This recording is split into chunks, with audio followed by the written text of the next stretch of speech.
Hello, everyone. Welcome to Easy English Cafe. I recorded this and I lost the recording, so here I am again. Today's common phrase of the day is to pass with flying colors. The phrase to pass with flying colors means to succeed at something very well, especially a test, exam, or a challenge.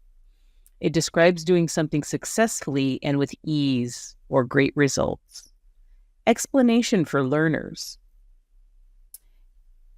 Originally, this phrase came from ships that returned from battle with their flags, different colored flags, flying, showing victory. Today, it means you did extremely well at something, not just barely passing, but passing with great success. It's often used in school, job interviews, training, or any situation where you are being tested or judged. So here are some example sentences. She studied hard for the exam and passed with flying colors.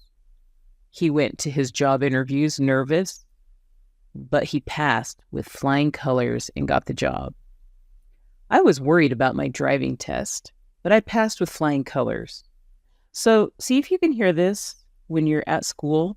Maybe a teacher says it to you, or maybe a teacher says it to one of your classmates. Try to listen for it and try to use it in a sentence. Please like and subscribe and come back soon. We enjoy your company. Bye.